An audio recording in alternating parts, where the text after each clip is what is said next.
Unity through? Reparations! Uhuru, let's give another strong round of applause to Chairman Amalia Shatella.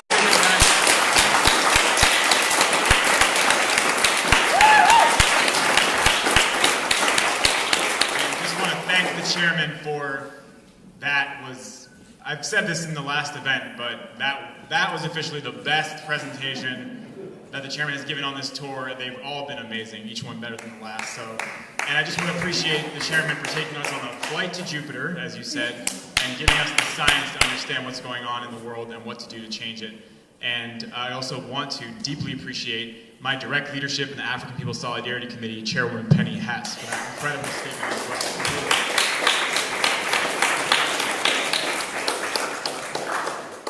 And it's been an honor to be part of this tour and to hear both Chairwoman Penny and the chairman and other leaders of the African People's Socialist Party who have spoken at some of these events on this tour, this Days of Reparations to African People tour. And I just wanted to reiterate that this is a tour that began in St. Louis, Missouri, and went to Huntsville, Alabama, then went to St. Petersburg, Florida, then went to Gainesville, Florida, and then went to Philadelphia. On the night of the event in Philadelphia, there was a viewing party in Asheville, North Carolina. Then it went to New York. It went into Times Square, actually, in New York. And then came here to Boston. And on Saturday, there will be an event where organizers of the Uhuru Solidarity Movement will show videos of our chairman and Chairwoman Penny Hess speaking in Perth, Australia. So that is historic. It's the first ever Day of Reparations to African people in Perth, Australia. And that's the beginning of building white solidarity with black power, including solidarity with the indigenous people, or what they call the Aboriginal people of that continent, to reclaim control of their land. Because Australia is, like the United States and Israel, a white nationalist colonial settler state built on stolen land. And also after that will be in Portland and Seattle. So this is an amazing tour that reflects the rise of the African People's Socialist Party, including under its leadership, the Uhuru Solidarity Movement.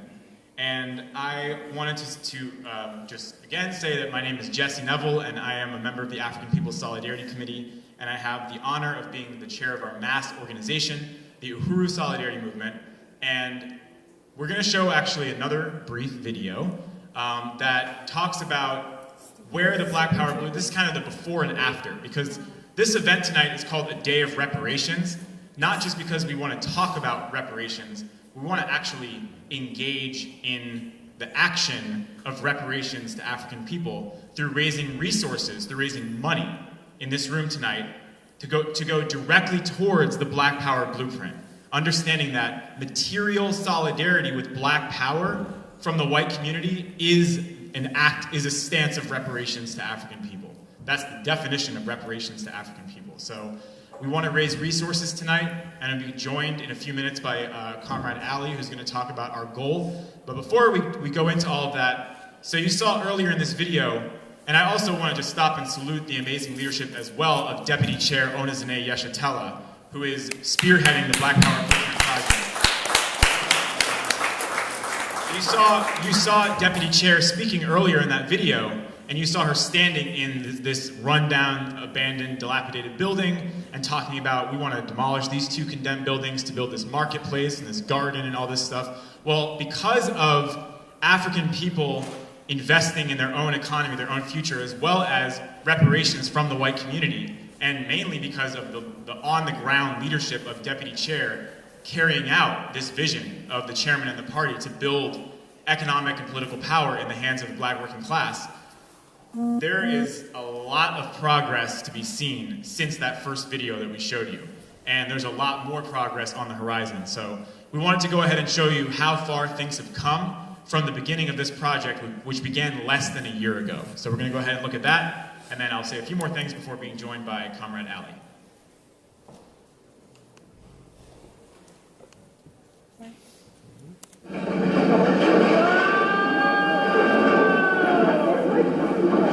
Because of you, the Black Power Blueprint is rapidly moving forward, bringing a future of self-determination to the African community of St. Louis. With more than 800 contributions from you, we exceeded our Phase 2 goal of $50,000. Thanks to you, we now have our beautiful hall in the Uhuru House that quickly became a real community hub on West Florissant Avenue.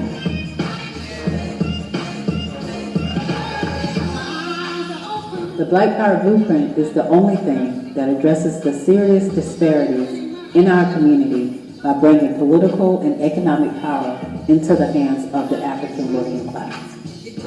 Thanks to you, we were able to demolish the condemned buildings across the street from the Uhuru House to make way for the One Africa, One Nation Marketplace and the community garden.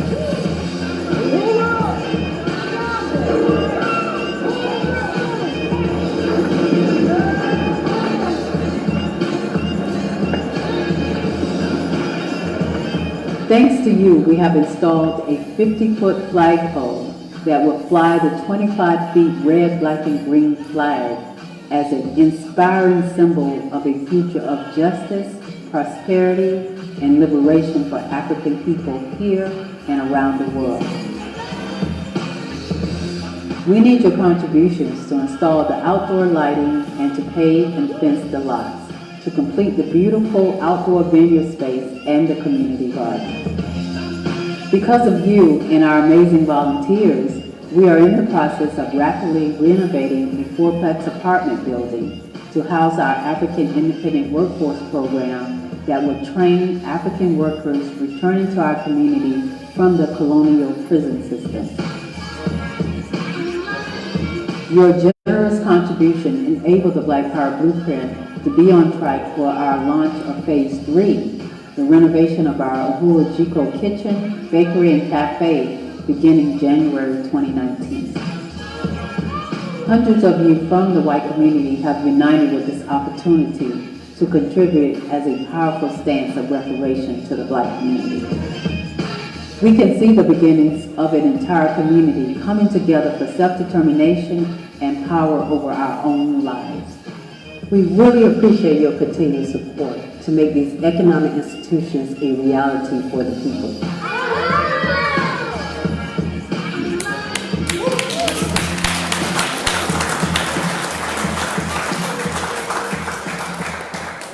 Isn't that amazing? Yes. All right. So before we go into our goal for tonight, I wanted to say that what I'm about to talk to you about is why you should join the Uhuru Solidarity Movement if you have not already. Because part of how you can support these projects is by becoming a member. So I'm going to tell you why you should become a member if you're not already. If you're already a member, why you should upgrade your membership. And start by saying that the Uhuru Solidarity Movement, as we've talked about, the organization hosting this event tonight and hosting this tour, is the mass organization of the African People's Solidarity Committee, the organization of white people formed by and working under the leadership of the African People's Socialist Party. And we have 3 principles of unity. So if you agree with the 3 following things I'm about to say, then you should join. You should become a member of the Uhuru Solidarity Movement before you leave this room tonight. Number 1, we are under the leadership of the African People's Socialist Party. Period. We're under the leadership of the party. We were created by the African People's Socialist Party. And that is very important because the APSC and USM, as this mass organization, represent, first time in an organizational form, that African people are defining what solidarity looks like from the white population. We don't get to decide what that looks like. And there have been many other examples of white people claiming to be in solidarity or in support where we were the ones that set the terms. But this is a historic break from that, where the voice of the revolutionary African working class is saying, no, this is what solidarity looks like from white people. So that's number 1. Number 2, we organize in the white community to win reparations to African people. We organize other white people like ourselves. And that is a very profound statement because, as the chairman has talked about, the goal of building the solidarity movement is not simply to set up some kind of solidarity group or support group that is out there building support for the African Revolution. The solidarity movement is the African Revolution extending itself into the white oppressor nation society, into the white oppressor nation population, into white people's churches, living rooms, cafes, nightclubs, yoga studios. It's extending itself into the living rooms of the white oppressor nation population. And it's a strategy. The solidarity movement is a strategic component of the African Revolution. That is, it's black power in white face. So it's bringing the struggle for African self-determination into the heart of imperialism. And as the party is building these institutions, is building concrete, what they call dual power, concrete, tangible examples of black working class self-government and political and economic power, they're also building in all the surrounding areas a white front of that struggle, of that revolutionary struggle, in the form of reparations, a buffer that is there to defend and unite with the struggle of African workers for political and economic power, and to function, as Chairwoman Penny Hess said on the other night in New York, as a supply line, to be sending in resources as reparations constantly as these institutions are rising up. So it's a strategy, it's real. It's a strategy of the African Revolution. And it also functions to weaken white power from within. Because every white person is automatically assumed by our disgusting white ruling class to be faithful foot soldiers who, when the time comes to march in lockstep with white power, we will be there. We are all, white people are all assumed to be complicit and part of the state, of the colonial state. We are assumed to be the reserve army of US imperialism, the lynch mob, if you will, of the US government. And the Uhuru Solidarity Movement, one white person at a time, and sometimes more than one white person at a time, is weakening the reserve army of US imperialism, is causing defections from white power in the form of every white person who joins and becomes black power in white face. So that's what the Uhuru Solidarity Movement is. And number three, our third principle of unity is we stand in solidarity with the right of African people to lead their own struggle for national liberation and self-determination. So if you agree with those things, you should be a member. Under the leadership of the party, we organize in the white community for reparations because we understand that we owe reparations, and we unite with African people's right to lead their own struggle for self-determination. Now that I've said who we are, I want to just contrast that to what we are not. Because I guarantee you, I'm not even bragging, because sometimes people say, like, we say things like, this is the only way, this is the only organization where you can, as a white person, you can be in principled solidarity with African liberation. And sometimes white people are like, how can you say it's the only way? Like, can you really? Like this. It's the only way. It's the only way. And I have a little challenge for you. I challenge anyone here or anyone watching to find another organization on the planet of white people who work under the leadership of a revolutionary party of the African working class, fighting for the liberation and unification of Africa and African people everywhere, who have a strategic assignment to go into the white community and build a mass movement for white reparations to African people as part of that revolutionary strategy. Find one. I dare you. So, there's not. There's only one. There's only one, because there's only one African People's Socialist Party. Yes. There can only be one African People's Socialist Party. And the Uhuru Solidarity Movement is a part of the party. It's a front of the party. And on the other hand, there are hundreds, if not thousands, of white charity organizations, anti-racist organizations, groups of white allies, white pseudo-protest movements that are actually concoctions of the Democratic Party. Hundreds upon thousands of those. We're not that. We're not a charity organization. Not only are we not a charity organization, we're every charity organization's worst nightmare. And our intention is to put charity organizations out of business.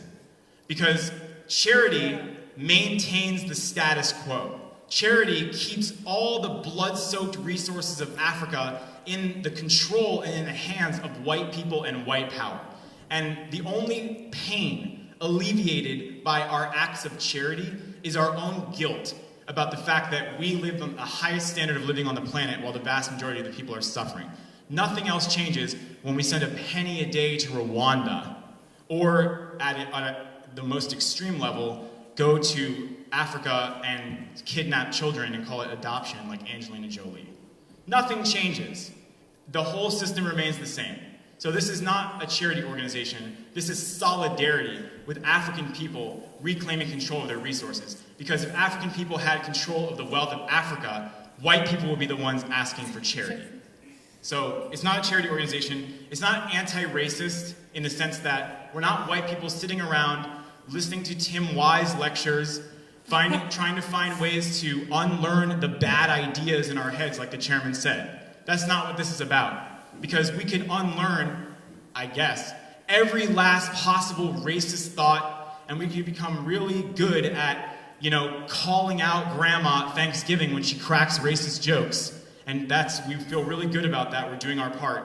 But Africans are still being gunned down in the streets and living in colonial conditions of genocide and poverty, being locked up in prison for things white people don't even get arrested for, and we still live our idyllic white lives. So that's not what this is about. And we're not quote-unquote white allies that just get our picture taken at a demonstration holding a Black Lives Matter sign. It's not cultural appropriation. We're not white people who think we're black. We're not Eminem. I'm not going to start rapping in front of you or any audience ever. That's not what we're about. We are white solidarity with black power. We're white reparations to African people. We're part of an anti-colonial struggle, an anti-colonial movement. And that's what the Uhuru Solidarity Movement is about. So, now that I've said, and we are socialists. Raise your hand if you're a socialist. Oh, okay. That's good. Well, you might have your hand raised by the end of tonight if you didn't raise your hand. But the reason I say that is because I so appreciate the chairman for bringing science to every single question. Because if I didn't have the science of African internationalism to understand the world, I think I would be extremely confused by what's going on right now. By the fact that Bernie Sanders gets to call himself a socialist, apparently Obama was a socialist, and Trump says all these people are socialists, Elizabeth Warren's a socialist, Andrew Gillum's a socialist, everyone's a socialist. That the word has no meaning anymore. It doesn't mean anything. And you can be a socialist like Bernie Sanders, but oppose reparations to African people. So you just mutilated the word socialism out of existence. It doesn't mean anything anymore. And Chairman has reestablished clarity, a definition for that word. The word actually means something again. That is, socialism will be led by the African working class. And reparations is part of the struggle for socialism and against capitalism. So with that, before I bring up Comrade Ali, I wanted to just list a few things out for you, just to go through this quickly, because the goal of this event tonight is not merely for us to leave saying, you know what, I do support reparations. The goal is for white people to leave this room to considering that perhaps reparations should be the #1 most important thing in our lives as white people. It should be the most important thing, because you have only this life to live, and you didn't choose to be born into this period in history, but we were. And you're born and then you die. And what happens between point A and point B is what defines your impact on the world. And that, in my view, in the view of this organization, should be reparations to African people. Reparations, reparations, reparations. Because if not, it's benefiting from slavery and colonialism, whether we like it or not. We have to take responsibility for this legacy, and reparations should be the #1 priority, the #1 commitment in the life of every white person from the moment we're born to the moment we die. And here are 5 reasons why. 1 is because it represents the only possibility for a real future on the planet Earth. And this is something that you can say without feeling at all like you're exaggerating. Because as was mentioned by Penny in her presentation, there have been studies showing that the United Nations has even admitted that by the year 2040, unless there is an unprecedented global economic reconfiguration, that human life will not be able to sustain itself based on the state of the environment up to that point. So the African Revolution is literally the thing that will save the planet Earth and life on the planet Earth itself. Number 2 is that reparations is the means by which we oppose all oppression, and Chairman spoke on this very eloquently. If we're opposed to any form of oppression, even oppression of certain sectors of the white population, reparations to African people is the bullseye into the heart of the social system that is responsible for all other forms of oppression. It's responsible for the oppression of the Palestinian people, the people of Korea, the people of Syria, the people of Yemen, Afghanistan, Iraq, and all over the world. If we want to take a stand of solidarity with them, white solidarity with black power is the way that we do that. And third, that as I just mentioned, it is how even any oppressed sector of the white population can fight back against the white ruling class and the oppression that any of us might experience. And white LGBTQ people, for example, can reject a cynical attempt by white power to recruit more people into its death army by flying a rainbow flag next to the American flag and saying now everyone can join the US Army and go kill Arab children. To say, no, we want nothing to do with that. Our future and the end to our oppression is in solidarity with black power and African liberation. It is the end to isolation, the self-imposed isolation that we've placed ourselves in as white people that the chairman talked about. And 5, it is the right thing to do. It is the moral thing to do. Because there is the science of it, that it's the smart thing to do if we intend to have a future on this planet. And it's the right thing to do if we want to redeem ourselves as human beings in the eyes of the rest of humanity. Because we have committed the most unspeakable atrocities against the peoples of the planet Earth, and reparations to African people is the doorway back into the human family. So that is what I wanted to say, and I want to call up Comrade Ali Ayello, who is going to talk about our goal for tonight, and just encourage everybody here to become a member, to contribute everything you can, because this is about changing the world, and we can be part of changing the world. So I want to call up Comrade Ali.